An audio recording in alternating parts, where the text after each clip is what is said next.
معزز سامعین اکرام،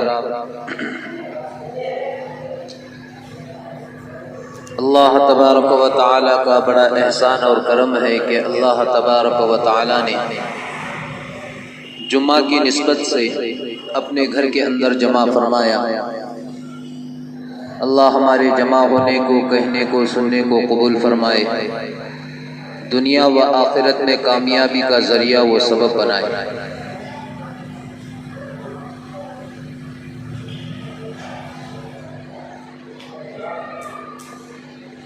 معزز سامعین اکرام، حضرت فضیل بن عیاض رحمۃ اللہ علیہ ایک بہت بڑے ولی گزرے ہیں۔ حضرت فیاض بن عیاض رحمۃ اللہ علیہ کا جب انتقال کا وقت قریب تھا تو اپنے اہلیہ محترمہ سے وصیت کی، اپنے اہلیہ کو بلایا اور حضرت فضیل بن عیاض رحمۃ اللہ علیہ نے وصیت کی۔ وصیت یہ کی کہ جب میرا انتقال ہو جائے اور مجھے جب دفن کر چکو تو میرے دونوں بیٹیوں کو لے کر فلاں پہاڑ پر چلے جانا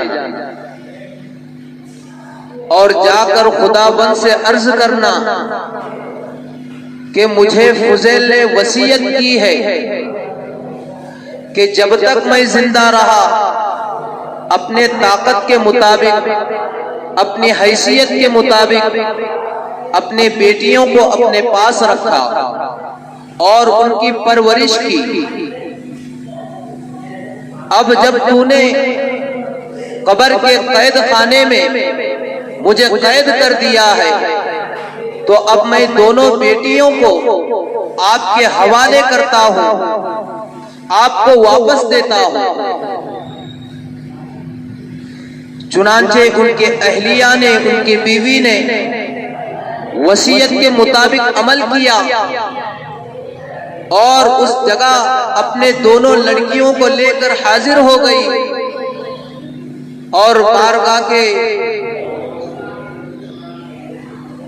خدا کے سامنے وصیت پیش کی اور مناجات کر کے اپنے بے بسی پر رونے لگی۔ اسی وقت امیر یمن کا جو بادشاہ تھا اپنے دونوں شہزادوں کے ساتھ، اپنے دونوں بیٹوں کے ساتھ اس جگہ پہنچ گیا اور وہاں جانے کے بعد نالا وزاری کو سنا اور اس کے بعد حال دریافت کیا، حال پوچھا۔ حضرت فضیل بن عیاض رحمۃ اللہ علیہ کی اہلیہ نے ساری حالات ان کو سنائے۔ امیر یمن ان کے حالات کو سن کر یہ فیصلہ کیا کہ میں تمہارے دونوں لڑکیوں کو اپنے دونوں شہزادوں سے، یعنی اپنے دونوں بیٹوں سے بیاہ دیتا ہوں، نکاح کا پیغام دیتا ہوں۔ یہ کہہ کر ان کو اپنے ہمراہ اپنے ساتھ لے کر یمن پہنچ گیا اور بزرگوں کو جمع کر کے 10,000 مہر پر ان کا نکاح کر دیا۔ تو میرے عزیزوں، جو شخص اللہ کا ہوتا ہے اللہ اس کا ہو جاتا ہے۔ جو اللہ پر یقین کرتا ہے، اللہ پر بھروسہ کرتا ہے تو اللہ اس کے مرنے کے بعد بھی ان کے کاموں میں ایسے اسباب پیدا کر دیتے ہیں کہ انسان گمان تک نہیں کر سکتا۔ تو فضیل بن عیاض رحمۃ اللہ علیہ کا تعلق اللہ سے اتنا مضبوط تھا، ان کو یقین تھا کہ میرے مرنے کے بعد بھی اللہ تبارک و تعالی میری بیٹیوں کی پرورش کریں گے، ان کے نکاح کا انتظام کریں گے، ان کو یہ یقین تھا۔ آج ہمارا یقین اللہ پر نہیں ہے، آج ہمارا کام اللہ پر نہیں ہے، آج ہمارا یقین مخلوق پر ہے، آج ہمارا یقین لوگوں پر ہے۔ آج اگر ہم نماز پڑھتے ہیں تو اللہ کے لیے نہیں پڑھتے بلکہ مخلوق کے لیے پڑھتے ہیں۔ اگر آج ہم صدقہ خیرات کرتے ہیں تو اللہ کے لیے نہیں کرتے بلکہ مخلوق کے لیے کرتے ہیں۔ آج انسان نماز کی پابندی کر رہا ہے، بعض لوگ ہیں جو اخلاص کے ساتھ نماز کو ادا کر رہے ہیں، بعض لوگ ایسے ہیں جو نماز اس لیے پڑھتے ہیں تاکہ محلے والے دوست و احباب مجھے نمازی کہنے لگے۔ آج لوگ صدقہ خیرات اس لیے کرتے ہیں کہ لوگ مجھے سخی کہنے لگے۔ آج ہمارا یقین اللہ پر نہیں ہے، آج جو ہم کام کر رہے ہیں وہ لوگوں کے لیے کر رہے ہیں۔ آج ہم شادیاں کر رہے ہیں اللہ کے لیے نہیں بلکہ لوگوں کو دکھانے کے لیے کہ کتنی بہترین شادی تھی، کیا کھانا تھا، کیا دھولا تھا، کتنا سجایا گیا تھا، کتنا جہیز تھا۔ یہ آج ہماری سوچ ہے۔ اگر کوئی کہے کہ یہ محرم الحرام کا مہینہ ہے، اس کے اندر شادی کرو، تو کوئی شادی کرنے کے لیے تیار نہیں ہوتا، اس لیے کہ ہمارے دماغ میں جو بھوسا بھرا ہے کہ محرم اور صفر یہ منحوس مہینہ ہے، اس لیے تو شادیاں نہیں کرتے ہیں۔ حالانکہ یہ اسلامی سال کا پہلا مہینہ ہے۔ اللہ تبارک و تعالیٰ نے سورہ توبہ کے اندر 4 مہینوں کی قسم کھائی ہے، 4 مہینوں کی فضیلت بیان کی گئی ہے، اس میں سے محرم ہے۔ اس محرم کی بڑی فضیلت آئی ہے قرآن پاک میں، جس کو عاشورہ کہا جاتا ہے۔ آج عاشورے کا دن ہے، آج عاشورے کا دن ہے۔ عاشورہ اس کو کہتے ہیں، محرم کی 10ویں تاریخ کو عاشورہ کہتے ہیں۔ اس مہینے کی کیا کیا فضیلتیں ہیں، اس عاشورے کی کیا فضیلتیں ہیں، اس سے ہم باخبر ہیں۔ بعض لوگوں کے ذہن میں یہ ہے کہ 10 محرم کو روزہ رکھا جاتا ہے، صحیح ہے، روزہ رکھا جاتا ہے، 10 محرم کی خاص فضیلت ہے، لیکن بعض لوگوں کے ذہنوں میں یہ بات ہے کہ 10 محرم کا روزہ اس لیے رکھا جاتا ہے کیونکہ 10 محرم کو حضرت حسین کو قتل کیا گیا، اس کے غم میں روزہ رکھا جاتا ہے بعض لوگوں کے دماغ میں۔ حالانکہ حضرت حسین رضی اللہ تعالیٰ عنہ کی شہادت سے اس کا کوئی لینا دینا نہیں ہے، کیونکہ عاشورے کا جو روزہ ہے وہ حضرت امام حسین رضی اللہ تعالیٰ عنہ کی شہادت سے قبل بھی روزہ فرض تھا۔ جب رمضان کے روزے فرض نہیں تھے اس وقت میں عاشورے کا روزہ فرض تھا۔ جب رمضان کے روزے فرض ہو گئے تو عاشورے کا روزہ منسوخ ہو گیا۔ حضرت امام حسین رضی اللہ تعالیٰ عنہ کا شہادت نبی پاک صلی اللہ علیہ وسلم کے دنیا سے پردہ فرمانے کے 60 سال بعد ہوا ہے، اور یہ عاشورے کی فضیلت جناب محمد رسول اللہ صلی اللہ علیہ وسلم نے پہلے ہی بیان کی ہے۔ حضرت امام حسین کی شہادت آقا کے دنیا سے پردہ فرمانے کے 60 سال بعد ہوا ہے۔ یہ الگ بات ہے کہ امام حسین رضی اللہ تعالیٰ عنہ کا شہادت جو ہوا ہے وہ بھی عاشورے کے دن ہی ہوا ہے۔ حضرت امام حسین جو شہید ہوئے ہیں وہ دن یوم عاشورہ کا تھا، تو حضرت امام حسین کی شہادت کی فضیلت اس عاشورے کے دن ہونے کی وجہ سے ان کی شہادت کی فضیلت اور مزید بڑھ گئی۔ لیکن امام حسین کی شہادت کی وجہ سے یہ روزہ فرض نہیں ہے بلکہ یہ روزہ پہلے سے فرض تھا، رمضان کے روزے فرض ہونے سے پہلے۔ جب رمضان کے روزے فرض ہو گئے تو نبی کریم صلی اللہ علیہ وسلم نے فرمایا کہ اس کو مستحب قرار دیا، اس کو سنت قرار دیا کہ اس روزے کو رکھو۔ یوم عاشورہ کا روزہ رکھنے کا فائدہ کیا ہے، اس کی فضیلت کیا ہے؟ آقا جناب محمد رسول اللہ صلی اللہ علیہ وسلم نے ارشاد فرمایا، جو عاشورہ کا روزہ رکھتا ہے تو پچھلے 1 سال کے گناہوں کا کفارہ ادا ہو جاتا ہے، پچھلے 1 سال کے گناہ اس کے معاف ہو جاتے ہیں۔ تو یہ عاشورہ کا روزہ شہادت کا روزہ نہیں ہے بلکہ یہ پہلے سے طے ہے۔ تو آج لوگوں نے اس روزے کو امام حسین کی شہادت سے جوڑ دیا۔ امام حسین کی شہادت سے جوڑ دیا۔ نہیں میرے بھائیوں، یہ روزہ الگ چیز ہے، شہادت الگ چیز ہے۔ یہ صحیح بات ہے کہ امام حسین کی شہادت بھی یوم عاشوراء کے دن ہوا، اور نبی کریم صلی اللہ علیہ وسلم نے بھی اس سے پہلے جو روزے کی فرضیت بیان کی وہ بھی یوم عاشوراء کا دن تھا۔ تو آج بعض لوگ اس لیے روزہ رکھتے ہیں کیونکہ یہ شہادت کا دن ہے، اور اس لیے جو ہے نوحہ مناتے ہیں، غم مناتے ہیں۔ میرے بھائیوں، عاشوراء کے دن، محرم کے دن یہ ماتم منانا اور نوحہ منانا یہ اسلام سے ثابت نہیں ہے۔ آج اگر ہمارے گھر کے اندر ہماری ماں کا انتقال ہو جائے، کیا ہم ڈھول بجائیں گے؟ کیا ہم ناچیں گے؟ کیا ہم اپنے بدن کو پھاڑیں گے؟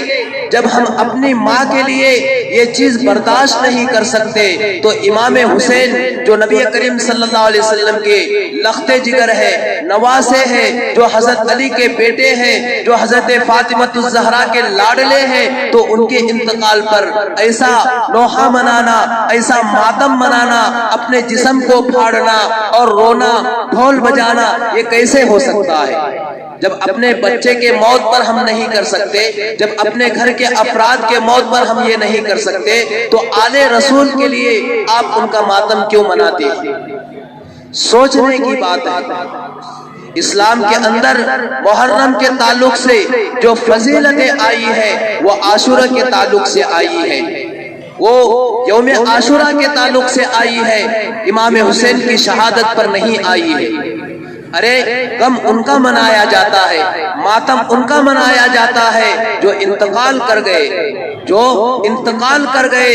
امام حسین انتقال نہیں کر گئے، کیونکہ قرآن کہتا ہے اللہ کے راستے میں جو شہید ہوتا ہے اس کو قرآن نے کہا کہ اس کو مردہ تک مت کہو۔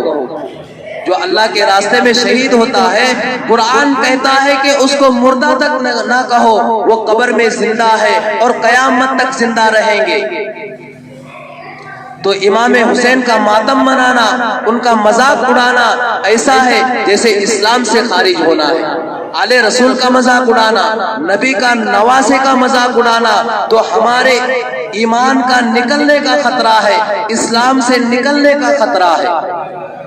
تو میرے بھائیوں، یہ عاشوراء کا جو فضیلت آئی ہے وہ روزہ کی بڑی فضیلت ہے، اور حدیث پاک میں آیا ہے کہ آج 10 محرم کو جو لوگ اپنے اہل و عیال پر زیادہ خرچ کرے، حدیث پاک میں آتا ہے کہ 10 محرم کے دن اپنے گھر والوں پر مزید خرچ کرے، اچھے کپڑے پہنائے، اچھا کھانا کھلائے۔ یہ اس سے محرم سے کچھ تعلق نہیں ہے، امام حسین سے کچھ تعلق نہیں ہے، بلکہ اس کی فضیلت الگ ہے کہ نبی کریم صلی اللہ علیہ وسلم نے ارشاد فرمایا جو عاشورے کے دن اپنے گھر والوں کو اچھا لباس پہنائے گا، اچھے کپڑے پہنائے گا اور اپنے بیوی بچوں کو اچھے سے اچھا کھانا کھلائے گا تو آئندہ سال تک اللہ تعالیٰ اس گھر کے اندر برکتیں نازل فرماتے ہیں۔ تو آج کی فضیلت یہ ہے کہ آج کی جو ہے آج کا دن آپ اپنے گھر جائیے اور اپنے بیوی بچوں کو اچھے سے اچھے کپڑے پہنائیے اور اچھا سا اچھا کھانا پکوائیے اور اپنے بیوی بچوں پر خوب خرچ کرے۔ اللہ تبارک و تعالیٰ اس دن کی بڑی فضیلت لکھی ہے، اگر آپ اس دن اس حدیث پر عمل کریں گے تو انشاءاللہ آئندہ سال تک آپ کے گھروں کے اندر خوب برکتیں نازل ہوں گی۔ یہ آج کے دن کی فضیلت ہے، ایک روزے کی فضیلت ہے، دوسری جو ہے اپنے گھر والوں پر خرچ کرنے کی فضیلت ہے۔ اس کے علاوہ محرم کی اور کوئی فضیلت نہیں ہے، اس کے علاوہ اور کوئی فضیلت نہیں ہے۔ اس لیے میں آپ حضرات سے مؤدبانہ درخواست کرتا ہوں کہ یہ جو محرم کے اندر جو خرافات پیدا ہو رہے ہیں، جو بدعات پیدا ہو رہے ہیں، جو آل رسول کا مذاق اڑا رہے ہیں، جو اللہ کا ماننے والا اور اللہ کے نبی کو ماننے والا، جو اللہ کا عاشق ہوگا، جو نبی کا عاشق ہوگا، جو آل رسول کا عاشق ہوگا، وہ ماتم نہیں مناتا، وہ ماتم نہیں مناتا۔ جب اپنے بچوں کا ماتم اس طرح نہیں منایا جاتا ہے تو آل رسول کا ماتم کیوں مناتے ہو؟ آل رسول کا ماتم کیوں مناتے ہو؟ تو آج اس مسجد کے اندر بیٹھ کر عہد کرے، ارادہ کرے کہ لوگ جو چاہے کرے، لیکن ہم اس کے اندر شریک نہیں ہوں گے۔ ہم اس کے اندر شریک نہیں ہوں گے۔ اگر آپ بھی اس کے اندر شریک ہو جائیں گے، آپ کے ایمان کا نکلنے کا خطرہ ہے، آپ کا اسلام کا نکلنے کا خطرہ ہے، کیونکہ آپ آل رسول کا مذاق اڑتے ہوئے اپنے نگاہوں سے دیکھ رہے ہیں۔ آپ کو تسلی ہو رہی ہے، آپ کو خوشی محسوس ہو رہی ہے، لیکن میرے بھائیوں ذرا سوچو کہ حضرت جناب محمد رسول اللہ صلی اللہ علیہ وسلم حدیث پاک میں آتا ہے کہ ہر پیر اور جمعرات کو اپنے امتی کے نام اعمال اللہ کے دربار میں پیش ہوتے ہیں، اور ایک حدیث میں آتا ہے کہ نبی پاک کے دربار میں بھی پیش ہوتے ہیں۔ تو جب یہ ہمارے اعمال اپنے نواسے کا، نبی کریم صلی اللہ علیہ وسلم کے نواسے کا مذاق اڑانا، اس کے اندر ہمارا شریک ہونا، یہ سب اعمال فرشتے لکھ رہے ہیں۔ جب پیر اور جمعرات کو ہمارے اعمال نبی کے دربار میں پیش ہوں گے تو نبی پر کیا بیتے گی، نبی پر کیا بیتے گی۔ میں اس امت کے خاطر نبی کریم صلی اللہ علیہ وسلم نے پتھریں کھائے اور ان کے اوپر کوڑا کچرا پھینکا گیا، اور اپنے پیٹ پر پتھریں باندھے اس امت کے لیے انہوں نے آخری دم تک دعائیں کرتے رہے۔ آج یہ امت ان کے نواسے کا مذاق اڑا رہی ہے، اور مذاق اڑانے کو دیکھ رہی ہے۔ سڑک پر ایک ایسا ہجوم جمع ہوا ہے، لوگ اس کو دیکھ رہے ہیں، اغیار بھی دیکھ رہے ہیں، مسلمان بھی دیکھ رہے ہیں۔ میرے بھائیوں ہمارے نبی کے دل پر کیا بیتے گی جب نبی ناراض ہو جائیں گے تو ہمارا کیا بنے گا قیامت کے دن۔ جب دنیا میں رہ کر ہم نے نبی کو ناراض کر دیا، اللہ کو ناراض کر دیا، تو میرے بھائیوں اس لیے کہتے ہیں جو اللہ کا ہوتا ہے اللہ اس کا ہو جاتا ہے۔ آج جو ہم اعمال کر رہے ہیں یہ اللہ کے ساتھ تعلق جڑنے والے اعمال نہیں ہے، بلکہ اللہ کے ساتھ تعلق کٹنے والے اعمال ہے۔ آج ہم کو ایسے اعمال کرنا ہے جس اعمال کو دیکھ کر اللہ ہمارا ہو جائے گا، نبی ہمارے ہو جائیں گے، پھر ہمارے جو دنیا کے مسئلے ہیں وہ اللہ تبارک و تعالی اپنے غیب سے ایسا پورا فرمائیں گے جیسے اس ولی کے لڑکیوں کے نکاح کا انتظام اللہ نے کر دیا، تو ہمارے مسائل بھی اللہ تبارک و تعالی ہمارے انتقال کے بعد ایسے مسائل کو، ایسے اسباب پیدا فرما کر ہمارے کام کو نمٹا دیں گے۔ تو میرے بھائیوں ارادہ کریں گے تو اللہ تعالیٰ سے دعا ہے کہ اللہ تبارک و تعالی ہمیں صحیح سمجھ عطا فرمائے۔ آمین و آخر دعوانا ان الحمدللہ رب العالمین۔